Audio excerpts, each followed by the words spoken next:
A lot of kids don't get to enjoy the youth. They become adults from the time they're 10 because of the environment that they're raised in.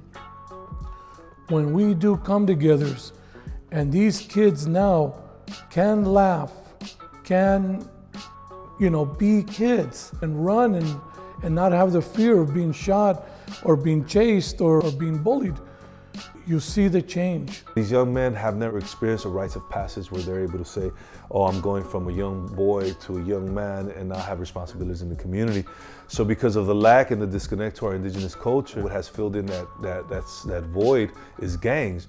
So being able to be jumped in, being able to be accepted and feel like you're part of something, a family.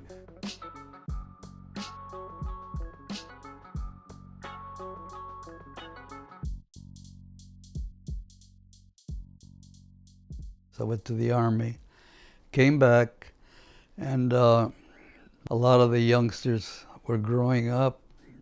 They didn't want to be gang members or part of Tortilla Flats. So for some reason or another, they came to me and asked me if I couldn't sponsor them or back them up so that they could be club members instead of gang members.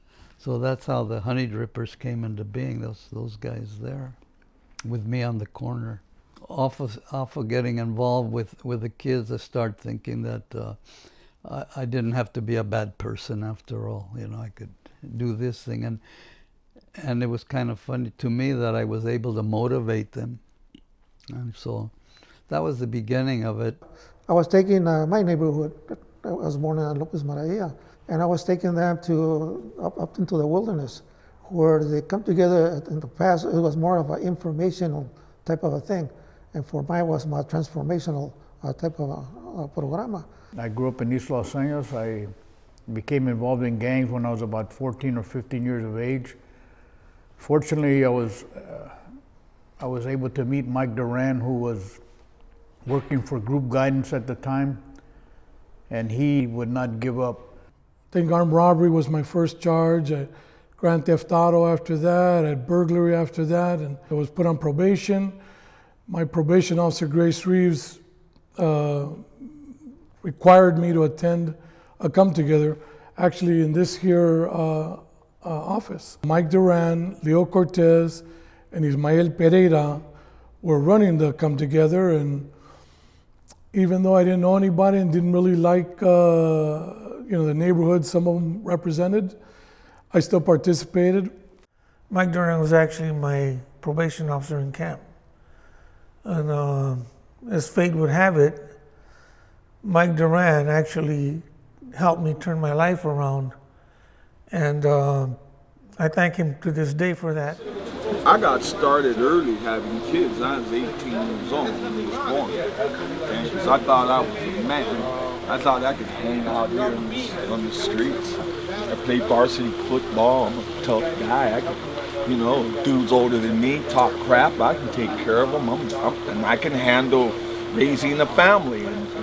But I was completely wrong, right? Because I'm still a kid. So I made a whole lot of mistakes that they saw me grow up seeing. And I had to live with that today.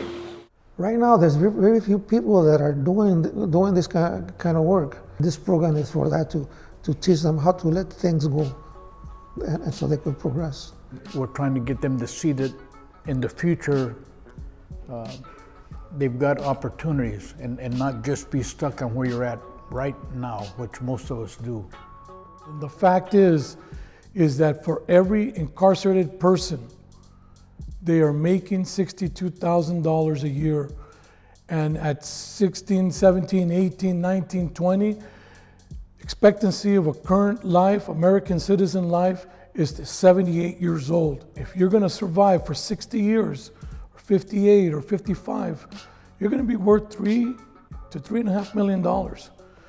And you may not look at incarceration that way, but you better, because they're warehousing bodies, and that's really what incarceration has become. We do this because, that's been lost in our communities, and a lot of times, these guys, these older brothers and sisters that we work with have been through some of the hardships in life. They've been through the prison systems. They've seen, death. They've been, in so many different issues. And these young people still haven't been there yet. So how do we kind of counsel, mentor these young people so that they don't walk in those same footsteps? How do we provide them with the, insight, the wisdom that these elders have developed over the years, and be able to give it back to our younger generations who are looking for that?